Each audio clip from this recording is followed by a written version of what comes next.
My name is Tori Fairfax, and I'm 34 years old. 3 weeks ago, my parents sold our family home for $1.8 million, the same house I'd contributed $200,000 to 12 years earlier, and handed every single dollar to my sister. When I asked about my share, my mother's response was simple: be happy for your sister's new start. $200,000. My entire inheritance from my grandmother. Gone. Just like that. But here's what they didn't count on. I kept the paperwork.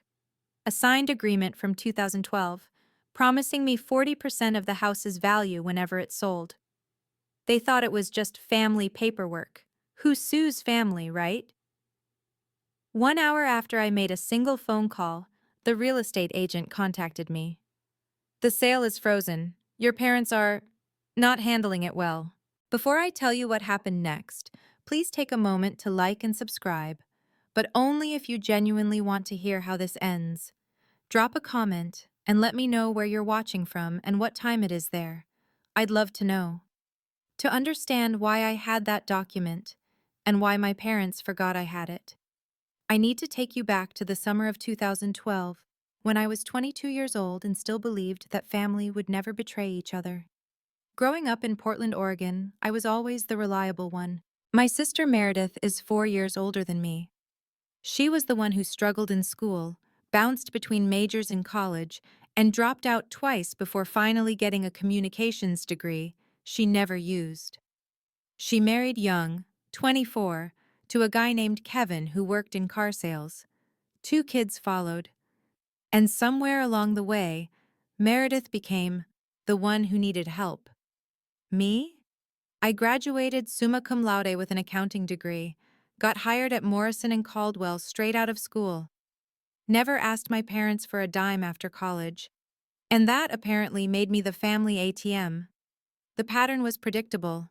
Meredith would have a crisis, car trouble, unexpected bill, marriage counseling fees, and my parents would call me.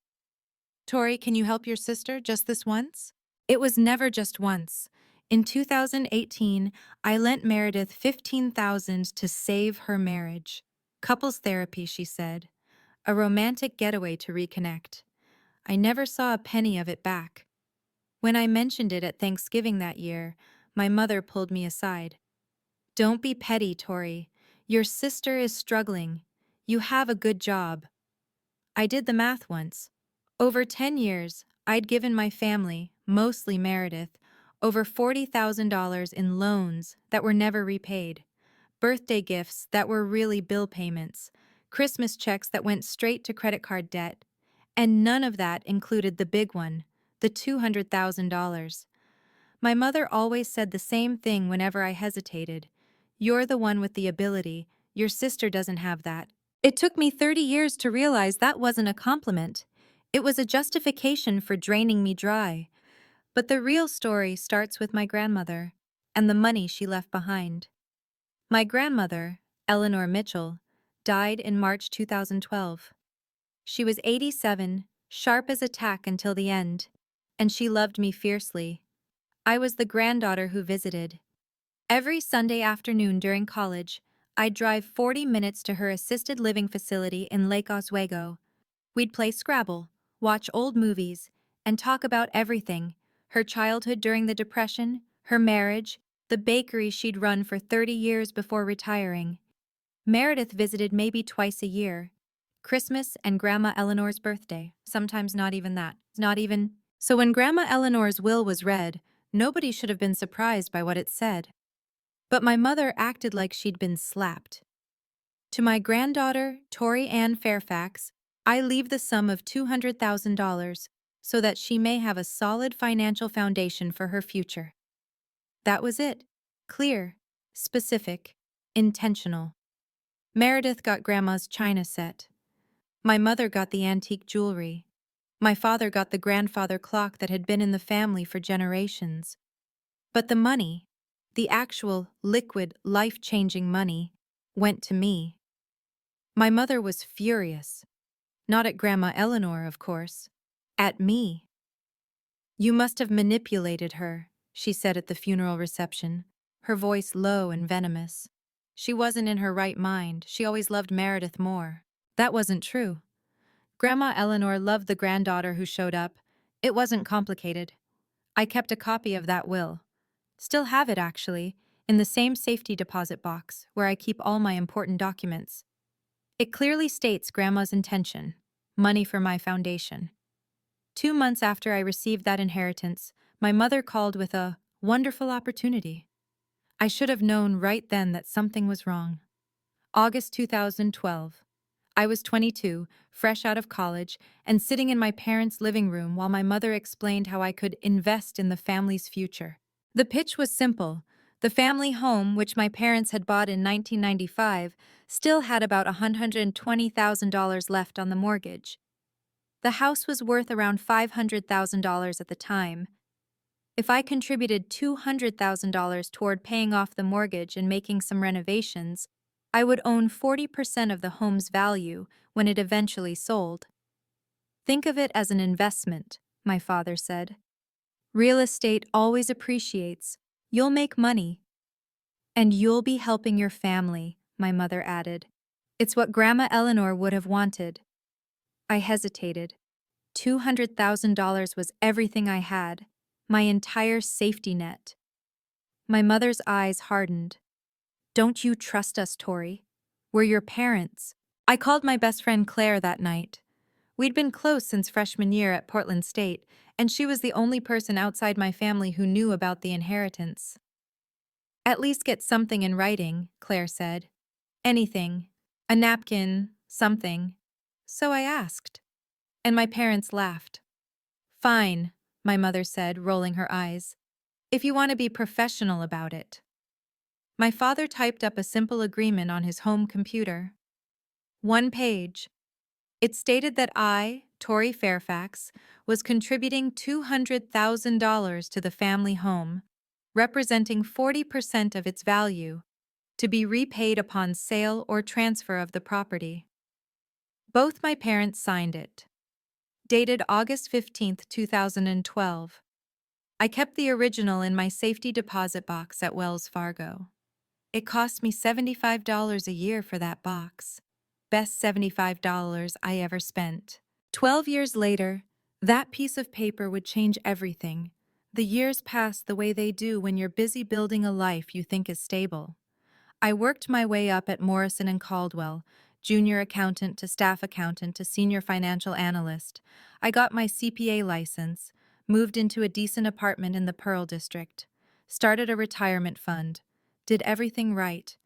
Meredith's life took a different path. She and Kevin had 2 kids, Emma in 2016, Jacob in 2019. She never went back to work. The kids need me at home, she'd say. Kevin's car sales income covered the basics, barely, and through it all, my parents kept calling. The roof needed repairs. Could I chip in $8,000? The HVAC system was dying, another $12,000. Property taxes were tight one year. $5,000 would really help. Consider it additional investment in your share, my mother would say. I kept rough track. Over 12 years, I put another $35,000 or so into that house. No documentation this time, just bank transfers with memo lines like roof repair and family help. I was 34 years old, owned nothing but my car and my retirement accounts, and had given my family nearly $250,000. Then, in January 2024, Meredith's marriage finally collapsed. Kevin left her for a woman he'd met at the dealership. He kept the house. They'd bought it under his name alone. Meredith walked away with her clothes, the kids, and nothing else. She moved back in with my parents. And suddenly, all the family conversations centered on one thing. How do we help Meredith start over? In September 2024, my mother called with news that would shatter everything I thought I knew about my family. We're selling the house, she announced, and we've found a buyer. October 15th, 2024. A Tuesday. I remember because I was at my desk reviewing quarterly statements when my mother's name flashed on my phone screen. Wonderful news, she said, her voice practically singing. We sold the house. $1.8 million. Can you believe it? The Portland market is insane right now. I did the math instantly. Accounting reflex. 40% of $1.8 million was $720,000. My original investment plus 12 years of appreciation. Finally. That's great, Mom. So when do we... We've decided to give it all to Meredith. I stopped breathing. She needs it more than anyone, my mother continued, oblivious. Poor thing lost everything in the divorce. She needs a down payment for a new house, money to get back on her feet. This will give her a fresh start. Mom, my voice was barely a whisper. What about my share? The $200,000 I put in? Silence. Then, in a tone I'd never heard before, cold, dismissive, final. That was your contribution to the family, Tori. Your investment in us. You've done well for yourself. You have a career, an apartment. Meredith has nothing. But we had an agreement. Dad typed it up. You both signed. That was just family paperwork. She actually laughed. Nobody's going to hold you to that. We're family, not business partners. I gripped my phone so hard my hand ached. Be happy for your sister, my mother said. She's getting a second chance at life. That's what matters. She hung up before I could respond. I sat at my desk for 10 minutes without moving. My computer screen went to sleep. The office buzzed around me. And something inside me, something that had bent and flexed and accommodated for 34 years, finally snapped. I didn't sleep that night. I lay in bed replaying every moment. Every loan that was never repaid. Every holiday where Meredith's struggles took center stage. Every time I'd swallowed my needs because Tori can handle it. At 6 a.m., I gave up on sleep and called Claire. What time is it? She groaned. 6. I need to talk. 20 minutes later, she was fully awake and fully furious on my behalf. Tori, please tell me you kept that agreement. I had. Of course I had. I was an accountant. I kept everything. Then you need a lawyer, Claire said. Today, not tomorrow. Today. When's the closing? I checked the email my mother had forwarded weeks ago, back when she was still pretending I'd be included in the celebration. The closing was scheduled for October 20th, 5 days away. I don't know if I can do this, I whispered. They're my family. Tori, Claire's voice was firm. What family takes $200,000 from their daughter and then acts like it never happened? What family looks at your grandmother's inheritance, money she specifically left for you, and decides someone else deserves it more? I didn't have an answer. If a stranger did this to you, Claire continued, you'd call the police. Why should your family get a pass? She was right. I knew she was right. I'd known it for years, probably. I just hadn't wanted to face it. What if I lose them? I asked. What if this destroys everything? What do you have right now? Claire shot back. A family that treats you like an ATM isn't a family. It's a bank with guilt trips. That afternoon, I made an appointment with a real estate attorney named Nathan Webb. For the first time in my life, I chose myself. Nathan Webb's office was on the 14th floor of a downtown Portland high-rise with floor-to-ceiling windows overlooking the Willamette River. He was in his mid-40s, silver at the temples, with the kind of calm presence that comes from decades of seeing people at their worst. I handed him 3 documents: the 2012 agreement with my parents' signatures, the bank statement showing my $200,000 wire transfer, and a copy of my grandmother's will. He read through everything in silence. Twice. Ms. Fairfax, he finally said, setting down the papers. Under Oregon law, this agreement is binding. I exhaled. I hadn't realized I'd been holding my breath. The document is signed by both parties, he continued. It specifies the amount contributed, the percentage of ownership, and the conditions for repayment. It's not fancy, but it's enforceable.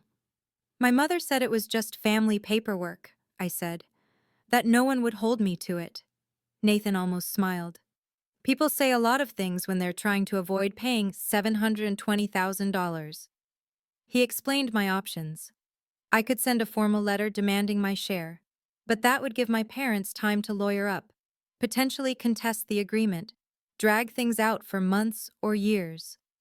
Or I could wait until the closing, appear with legal representation, and assert my claim directly. The sale couldn't proceed if there was a legitimate ownership dispute. Which would you recommend? I asked. The closing is in 3 days, Nathan said.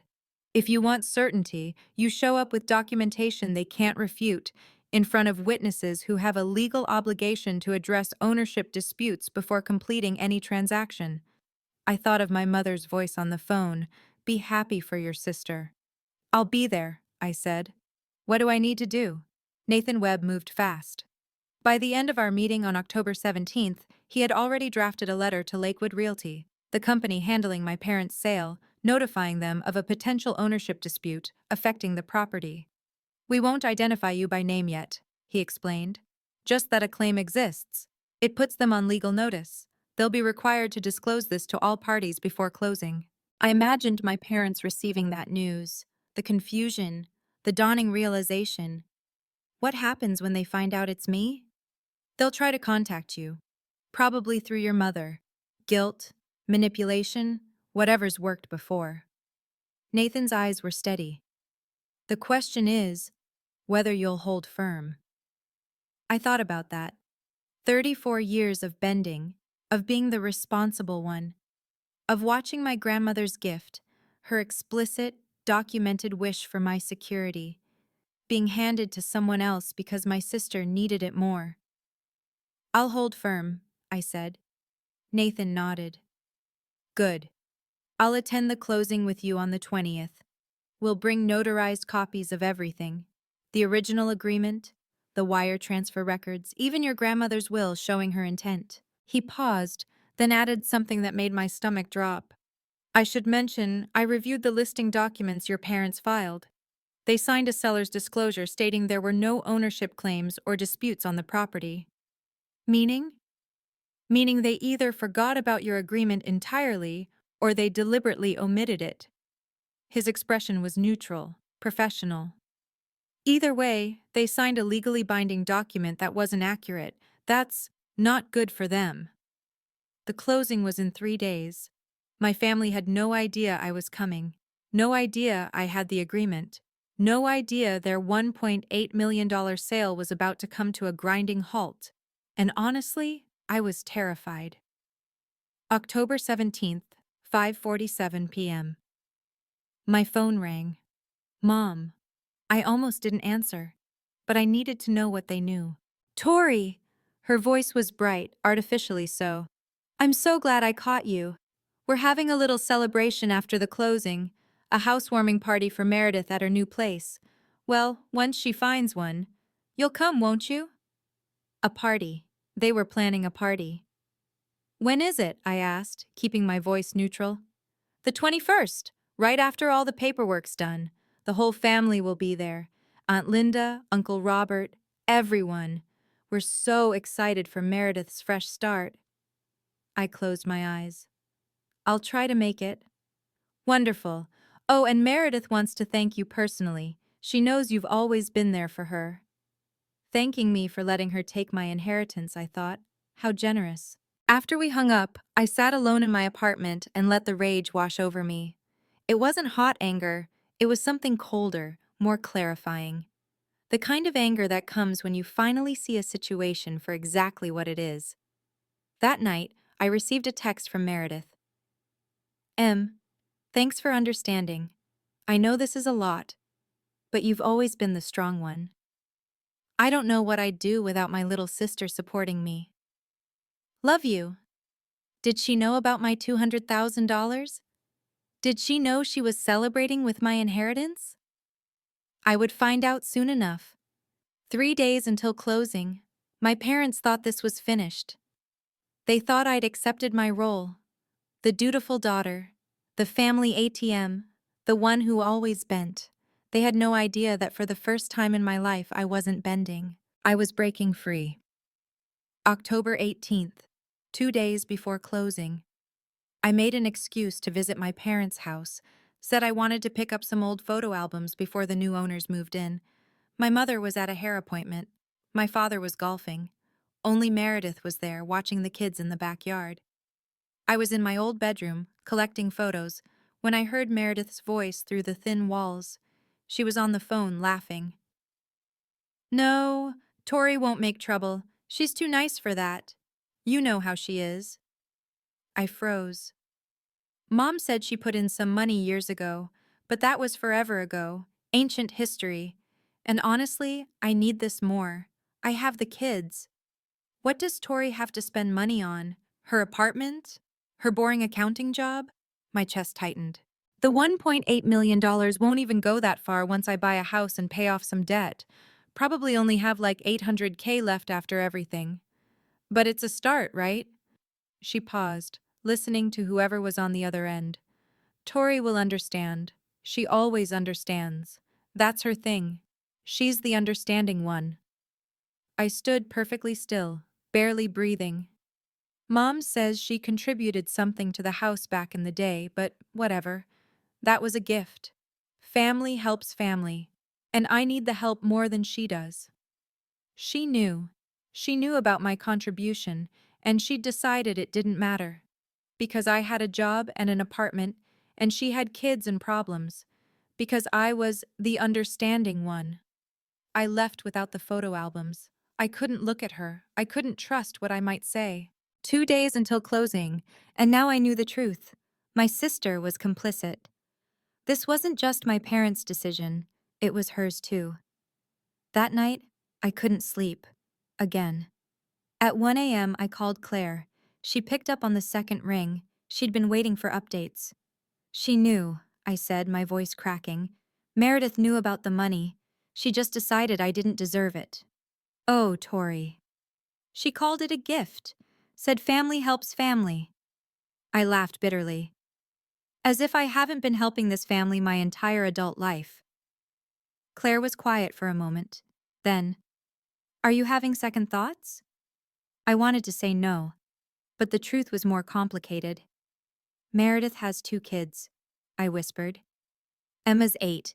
Jacob's 5. They didn't ask for any of this. What if I'm hurting them? Stop, Claire's voice was firm. You're not taking anything from those kids. You're taking what's legally yours, what your grandmother explicitly left for you. If Meredith can't afford to raise her kids without your stolen inheritance, that's her problem to solve, not yours. But everyone will hate me. My parents, Meredith, the aunts and uncles. I'll be the villain. Then let them hate you with their wrong opinions while you have your $720,000 and your self-respect, Claire sighed. Tori, you've spent your whole life being the good daughter. Where has it gotten you? I didn't answer because we both knew. If you don't stand up for yourself now, Claire continued, who will? Your mom? She's the one stealing from you. Your dad? He just does whatever she says. Meredith? She's literally celebrating with your money. She was right. I knew she was right.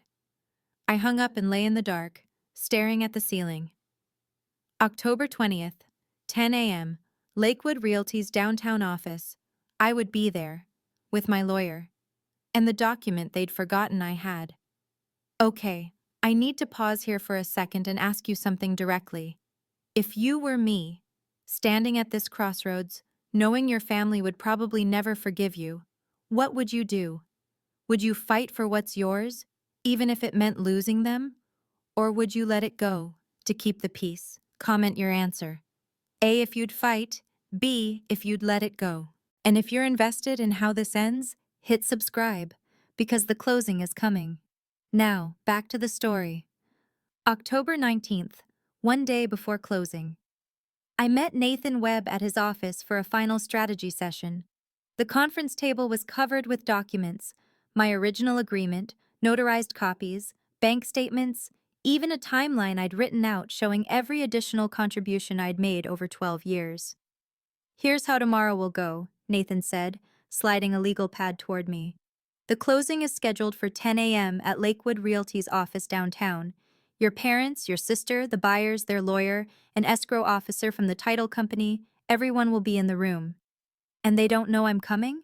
The real estate company knows there's an ownership dispute. They're legally required to inform all parties before closing, but I asked them not to reveal who filed the claim. Yet. I tried to imagine my mother's face when she found out. What happens when we walk in? I'll introduce myself as your legal representative. We'll present the 2012 agreement and supporting documentation. At that point, the escrow officer cannot proceed with the transaction until the dispute is resolved. And then? Nathan's expression was unreadable. Then your parents will have a choice. Acknowledge your claim and adjust the distribution accordingly, or face a potential lawsuit, which they will lose, and which will cost them significantly more in the long run. I nodded slowly. They'll try to manipulate me, in front of everyone. Probably. That's why I'll do most of the talking. Your job is to stay calm, say as little as possible, and let the documents speak for themselves. That night, I laid out my clothes. A professional navy blazer, white blouse, black slacks. I would walk into that room looking exactly like what I was, a financial professional who knew her rights. Tomorrow would change everything. October 20th, 2024. 9:45 a.m. Lakewood Realty occupied the ground floor of a renovated building in downtown Portland. Floor-to-ceiling windows, exposed brick. The kind of space that screamed, "Successful transactions happen here." I arrived 15 minutes early with Nathan. The receptionist led us to a glass-walled conference room where we could watch the other parties arrive. My parents came first.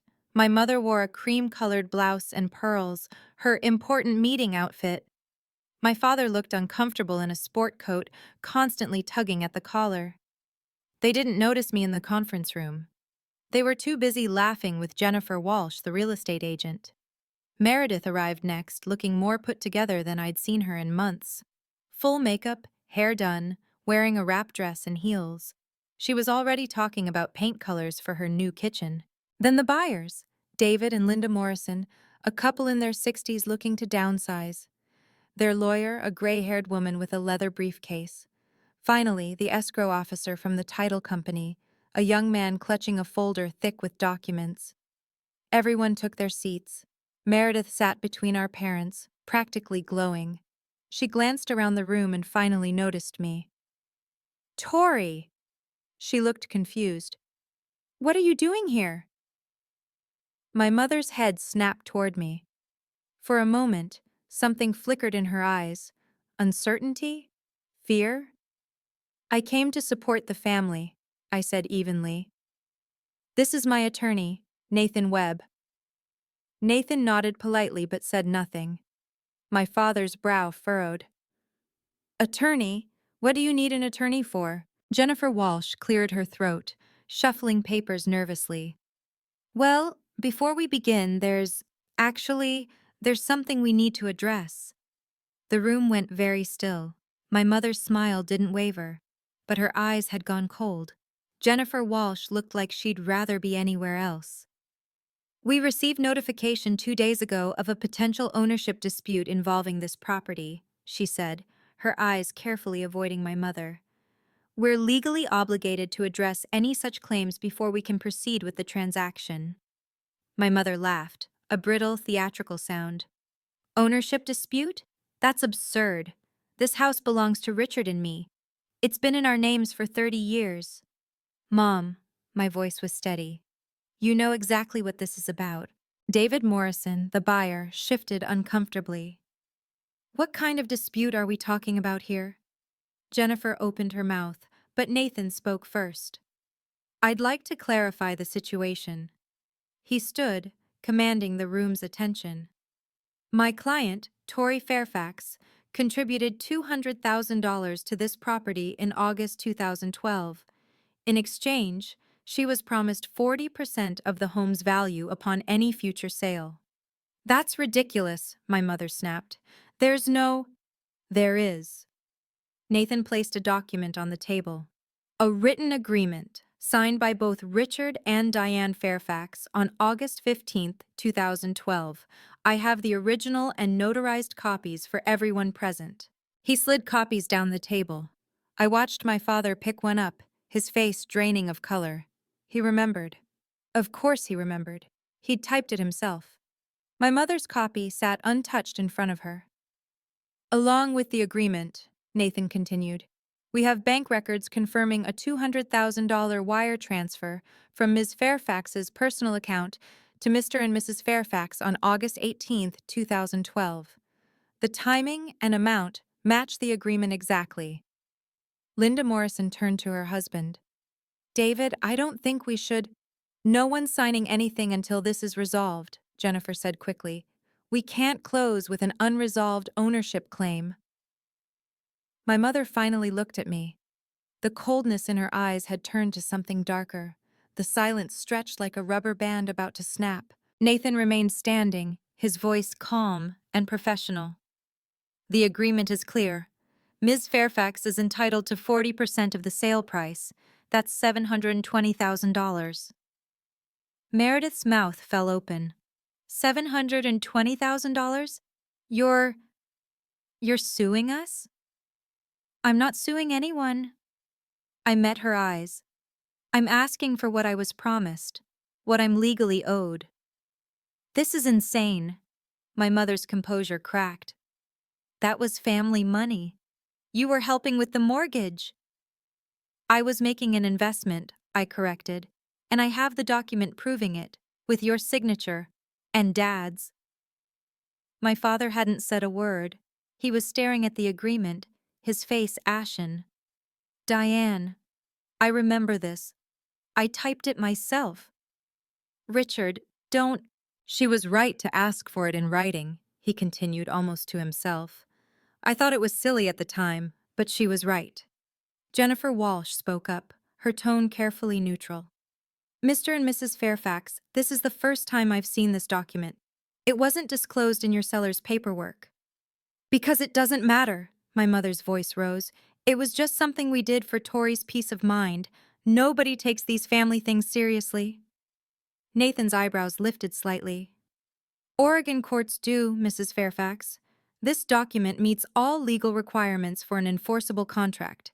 Your daughter has a legitimate ownership claim. David Morrison pushed back from the table. Jennifer, we're not comfortable proceeding until this is sorted out. This is exactly the kind of thing we were worried about. I understand completely, Jennifer said. We'll need to pause the closing until the dispute is resolved. Pause, not cancel, but close enough.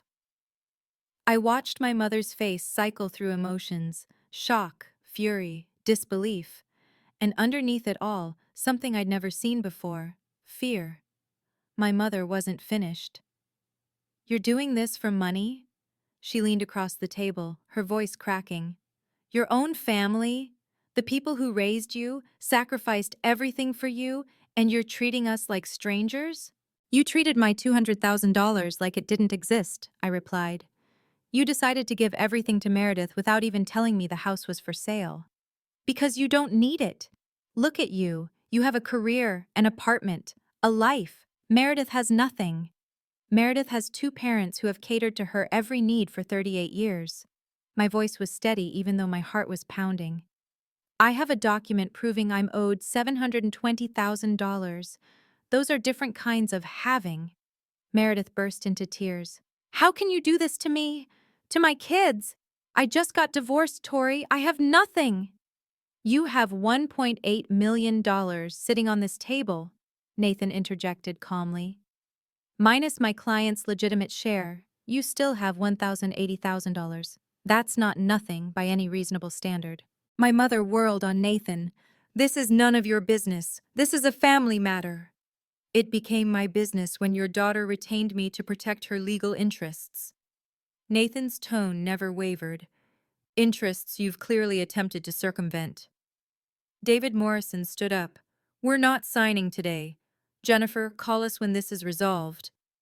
He and his wife left without another word. Their lawyer followed, pausing at the door. You should have disclosed this, Mr. and Mrs. Fairfax. You may have exposure beyond just this sale. My mother turned to me, her eyes wet with tears that might have been real or might have been performance. You've ruined everything. I hope you're happy. I'm not happy, I said quietly, but I'm also not being robbed anymore. The conference room was emptying. The buyers were gone. The escrow officer was packing up his untouched documents. But my family remained, circling me like I'd committed a crime. Meredith grabbed my arm. Do you know what you've done? My kids need this money. Your niece and nephew. Don't you care about them at all? I pulled my arm free. Emma and Jacob deserve a stable future, but it shouldn't be built on money stolen from their aunt. Stolen? Meredith's voice went shrill. Mom said you offered to help with the house. She said you wanted to contribute.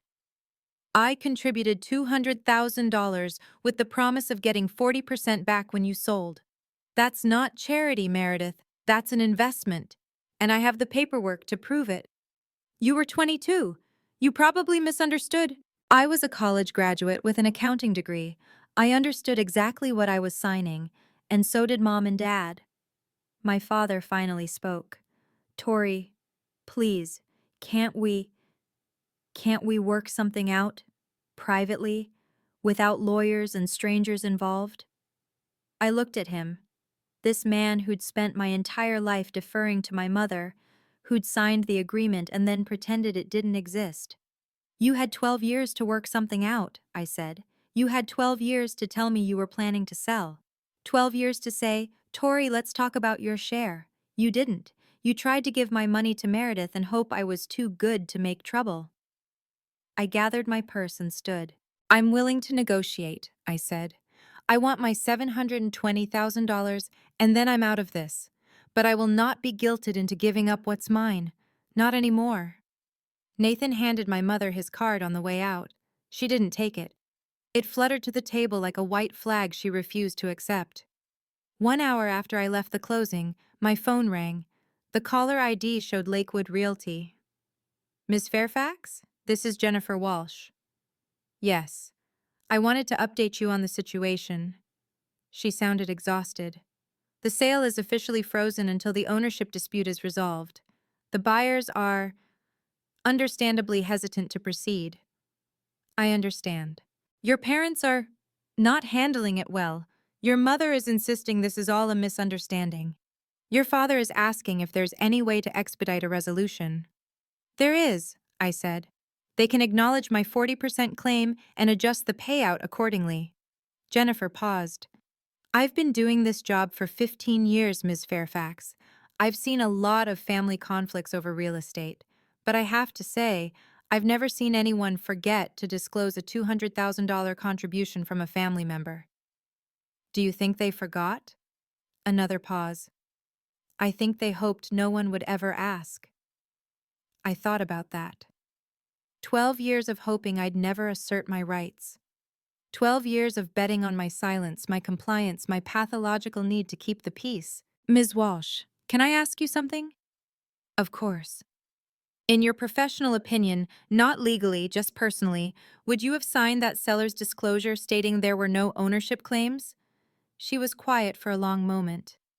No, she finally said. I would not have, because that's not just an oversight, Ms. Fairfax. That's a choice. My parents had chosen to erase me, to pretend my contribution didn't exist, to sign legal documents saying no one else had any claim to their property. They'd made their choice. Now I was making mine. I'll have my attorney contact you tomorrow to discuss next steps, I said. Thank you for calling. The guilt offensive started that evening. My mother called at 6:47 p.m. Her voice had transformed from the cold fury of the conference room to something softer, wounded, maternal, heartbroken. Tori, she sighed my name. I can't believe it's come to this. Neither can I. I raised you better than this. I taught you that family comes first, that we support each other. Her voice cracked artfully. And now you're treating us like criminals. I'm treating you like people who signed a contract and then pretended it didn't exist. That contract was a formality. We never meant... Then why did you sign it? Silence. You had a choice, Mom. When you decided to sell, you could have called me. You could have said, "Tori, remember that agreement? Let's talk about how to honor it." Instead, you tried to give everything to Meredith and hope I wouldn't notice. Your sister needs it more. That's not for you to decide. Not with my money. Her tone shifted again, harder now, threatening. If you go through with this, I'll tell everyone. The whole family will know what kind of daughter you really are. A greedy, selfish... Tell them. I cut her off. And I'll show them the document, with your signature, dated 2012.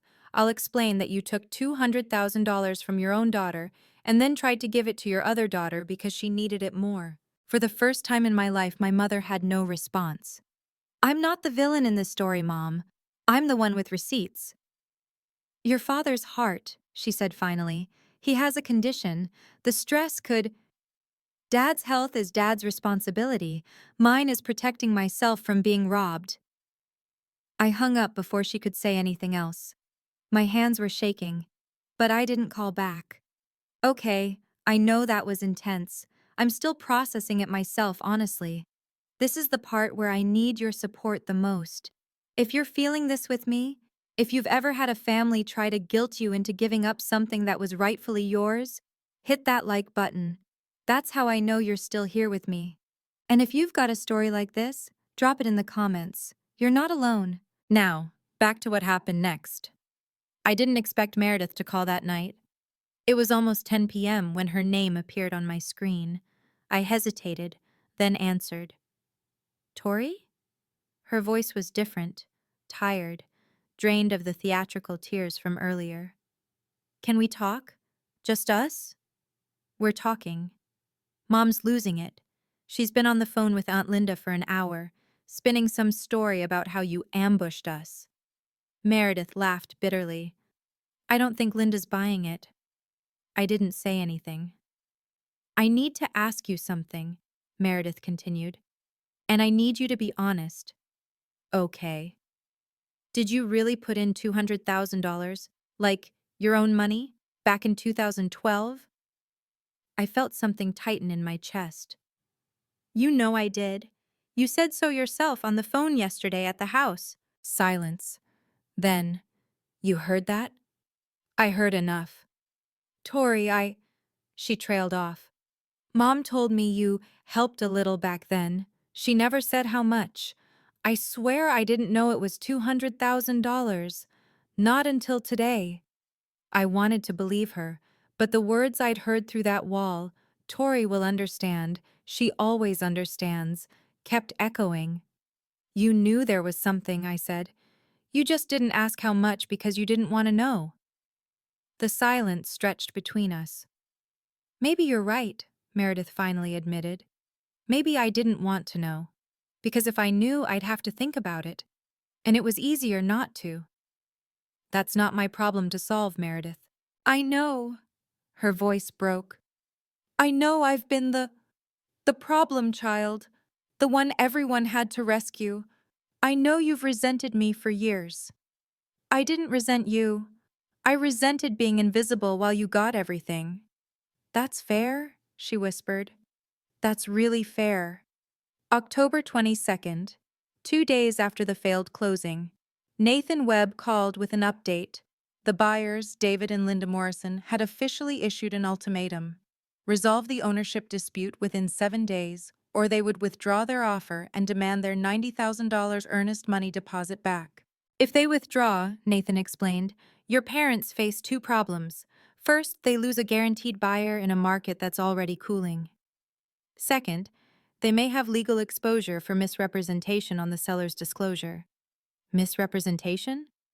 They signed a document stating there were no ownership claims on the property. That wasn't accurate. The Morrisons' lawyer has already sent a letter suggesting they might pursue damages. I processed this. My parents had put themselves in a corner, and I hadn't even done anything except show up with the truth. What do you think they'll do? I asked. I think they'll realize they have no leverage. Every day this drags out costs them money, legal fees, carrying costs on the house, potential lawsuit from the buyers. Meanwhile, you can wait indefinitely. The agreement doesn't expire. That afternoon, I learned my mother had hired her own lawyer, a family attorney named Douglas Peters, who, according to Nathan, had immediately advised her that fighting my claim would be expensive, lengthy, and almost certainly unsuccessful. His exact words, apparently, were, "Mrs. Fairfax, your daughter has documentation that any judge in Oregon will recognize as valid. My professional advice is to negotiate." I almost laughed. After 34 years of my mother controlling every narrative, she'd finally encountered a situation where her version of events didn't matter. The facts were the facts, the signatures were the signatures, and she was running out of time. My mother's tell everyone threat backfired spectacularly. By October 23rd, she had called every relative she could reach: Aunt Linda, Uncle Robert, cousins I hadn't spoken to in years, spinning a story about her ungrateful daughter blocking a family home sale over ancient history. What she didn't count on was me sending a group email that same day. Subject: clarification on the Fairfax property dispute. I kept it simple. Attach the 2012 agreement with both signatures. The bank records showing my $200,000 transfer. A brief explanation. I contributed this money with a documented promise of 40% ownership. When the house sold, my share was going to be given to my sister. I'm asking for what I was promised. The responses came fast. Aunt Linda, my mother's own sister, called me that evening. "Tori, honey, I believe you." Her voice was warm, steady. "Your mother, she did something similar when we settled your grandmother's estate. Tried to claim things that weren't hers. I know what she's capable of." "She did?" "She wanted Mama's jewelry and the money you got. Said it was unfair that you inherited more than Meredith. I had to threaten to get lawyers involved before she backed down." I hadn't known that. For years, I'd thought I was the only one who saw my mother clearly. Uncle Robert called next, my father's brother. "Your dad called me, asking me to talk sense into you." I told him I'd seen the documents, and the only person needing sense talked into them was him. The family narrative was shifting. My mother had counted on everyone believing her story without evidence. She hadn't anticipated that I would provide receipts, literally. "You're not alone in this," Aunt Linda told me before hanging up. "You never were. We just didn't know how to help." October 24th. My father called. It was the first time he'd reached out without my mother orchestrating it. "Tori." His voice was heavy, tired. "Can we talk? Just you and me?" I was driving home from work, the Portland evening traffic crawling around me. I pulled into a parking lot and turned off the engine. "I'm listening." "I owe you an apology." He paused, and I heard him take a shaky breath. "I owe you a lot of apologies, but this one especially." I waited. "I signed that paper in 2012. I typed it up myself. I remember doing it." His voice cracked. "And then I let your mother convince me it didn't matter. That you wouldn't. That you'd just go along with things." "Why, Dad?" The question I'd held for months finally escaped. "Why did you let her do this?" "Because I'm a coward, Tori." The admission hung between us. "Your mother is... she's a lot. She has strong opinions. And somewhere along the way, I learned it was easier to agree with her than to fight, even when she was wrong, even when I knew she was wrong." "That's not a coward, Dad. That's a collaborator." He made a sound that might have been a sob. "You're right. You're absolutely right. I've spent 35 years of marriage taking the easy path, and my daughters paid the price." "What are you saying?" "I'm saying I'll make sure you get your money. I don't know how yet. Your mother is still fighting. But I won't let this end with you getting nothing. Not again." "I need more than promises, Dad." "I know." His voice steadied. "For once in my life, I'm going to do the right thing, even if it costs me." I wanted to believe him. I just didn't know if I could. October 26th. Nathan's office. The conference room felt different than my parents' closing had. Smaller, more intimate, and somehow more final. My parents sat across from me with their attorney, Douglas Peters. Meredith wasn't there. I'd asked that she be excluded. This was between me and the people who'd signed that document. Douglas spoke first. My clients have authorized me to propose a settlement. They will transfer $720,000 to Ms. Fairfax from the proceeds of the sale, representing her 40% share as specified in the 2012 agreement. I looked at my mother. Her face was a mask, emotionless, controlled. Whatever internal battle she'd fought, it was over. In exchange, Douglas continued, Ms. Fairfax will sign a release waiving any future claims against the property or the remaining proceeds. Nathan glanced at me. We'd discussed this possibility. My client accepts, Nathan said. We'll have the release prepared within 24 hours. The $720,000 should be transferred within 3 business days of the sale closing. My father nodded. My mother didn't move. There's one more thing, I said. Everyone looked at me. I want you both to acknowledge, here, in front of our attorneys, that this money was always mine. That the agreement was valid. That what you tried to do was wrong. My mother's jaw tightened. Tori, I need to hear it. The silence stretched. My father spoke first. You're right. It was yours. We were wrong to try to take it. My mother stared at the table. For a long moment I thought she wouldn't say anything at all. Fine, she finally said. It was yours. Are we done? It wasn't the apology I deserved, but it was more than I'd ever gotten before. We're done, I said, and for the first time in 12 years I believed it. After the meeting ended, my mother caught me in the hallway. Happy now? Her voice was low, bitter. You got your money. You humiliated us in front of everyone. You won. I stopped walking but didn't turn around. This was never about winning, Mom. Really? Because it feels like you were keeping score this whole time, waiting for the perfect moment to cash in. Now I turned. I kept a document, that's all. A document that you and Dad signed, promising me something. For 12 years, I never once brought it up. I never asked for interest. I never complained about the extra money I put in for repairs and taxes. I just trusted that when the time came, you'd do the right thing. And I didn't.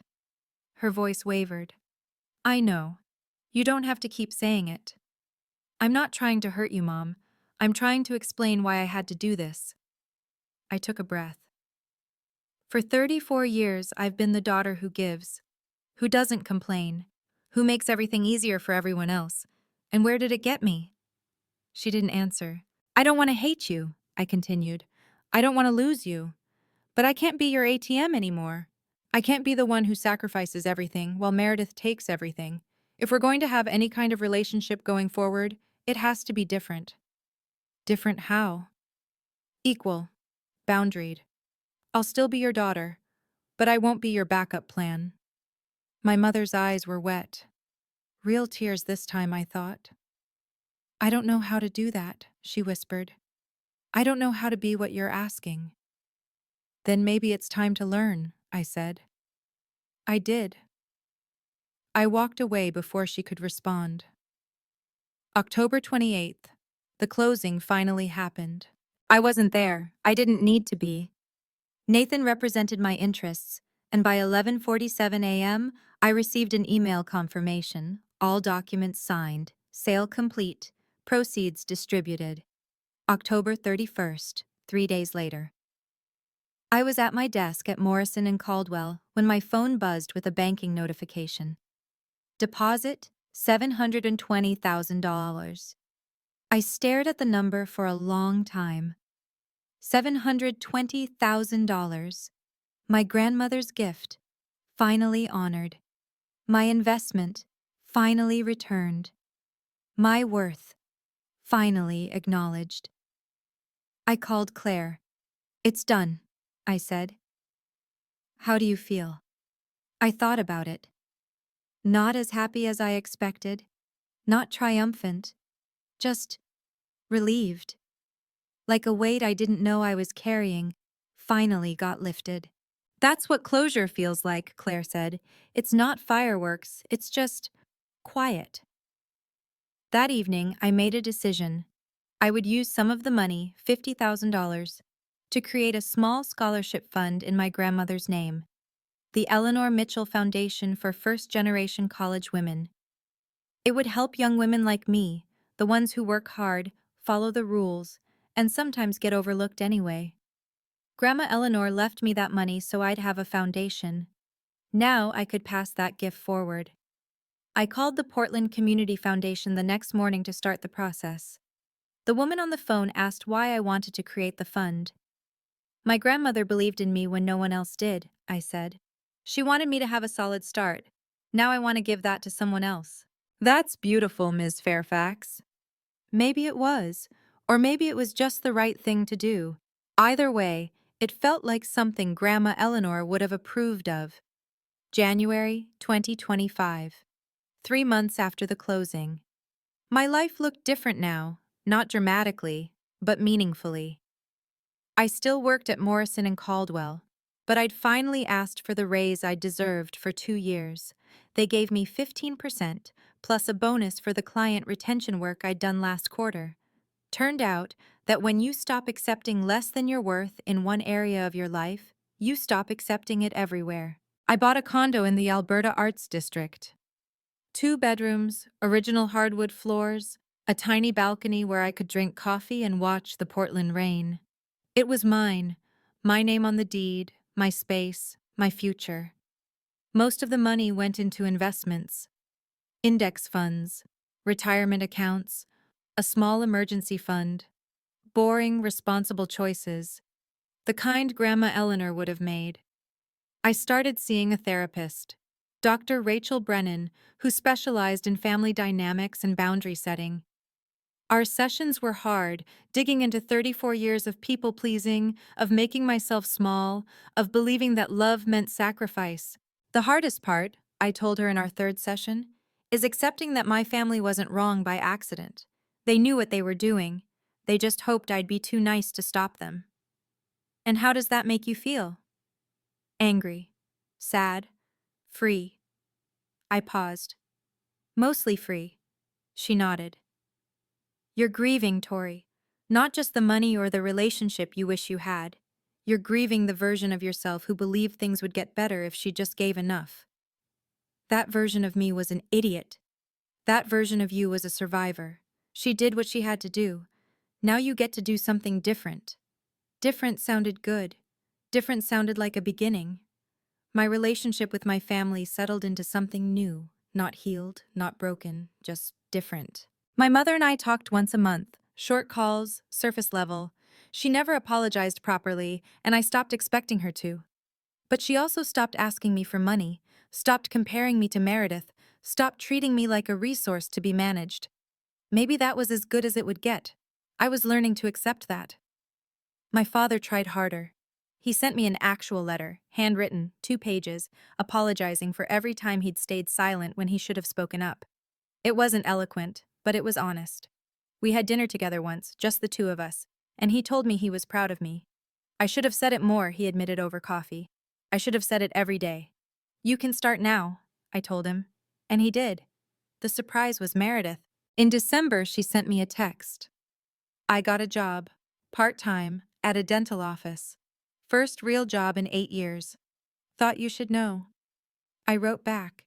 That's great, Meredith, I mean it. A week later, she sent another. I bought a house, smaller than I wanted, but it's mine. I used my money. My money. Is that stupid to be proud of? It's not stupid at all. She called me on Christmas Eve. We talked for an hour.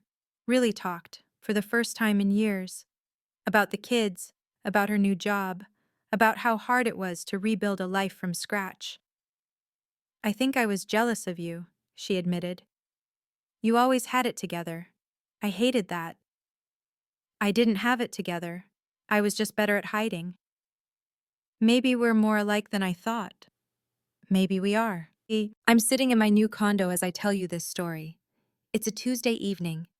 The rain is tapping against the window, and the city lights are glowing through the fog. On my wall, in a simple black frame, is the 2012 agreement. 2 signatures, 1 promise. The piece of paper that changed everything. People ask me sometimes if it was worth it. The stress, the conflict, the months of family tension, if I'd do it again. The answer is yes, every time. Not because of the money, though $720,000 certainly didn't hurt, but because of what the fight taught me. For 34 years, I believed that being a good daughter meant saying yes, meant giving, meant disappearing myself so others could take up more space. I thought if I was patient enough, kind enough, understanding enough, my family would eventually see me, value me, choose me. They didn't. They never would have. Because I taught them not to. The document didn't just save my inheritance, it saved me. It was proof that I had value, that my contributions mattered, that I deserved to be protected, even if I had to be the one doing the protecting. If you're watching this and you're in a similar situation, being taken advantage of by people who should love you, hear me when I say this. Keep records, keep receipts, keep evidence of every agreement, every promise, every contribution. And more importantly, believe that you're worth fighting for. I didn't win because I had $720,000. I won because I finally chose myself. That's the real inheritance my grandmother left me. Not just the money, but the knowledge that I deserve to take up space, to have boundaries, to be seen. And no one, not even family, gets to take that away. From a psychological perspective, Tori's story reflects a dynamic many families struggle with: the scapegoat versus the golden child. When one child is expected to carry burdens while another is protected from consequences, both suffer, just differently. The responsible child learns that love is conditional on performance. The protected child never develops resilience. 3 lessons to take from this. First, loving someone doesn't mean letting them exploit you. Boundaries aren't walls, they're doors you control. Second, documentation isn't distrust, it's clarity. Even with family, especially with family, put important agreements in writing. Third, sometimes saying no is the most loving thing you can do. It forces people to grow in ways enabling never will. If any of this resonated with you, know that you're not alone. And your rights, financial, emotional, personal, are worth protecting. You deserve to take up space. Thank you for staying with me until the end of this story. If it meant something to you, if you've been the Tory in your family, hit that like button and subscribe. That's how I know these stories matter. There are more stories like this in the playlist below, in the description. People who stood up, drew lines, and found their way back to themselves. Until next time, take care of yourself, because you deserve it.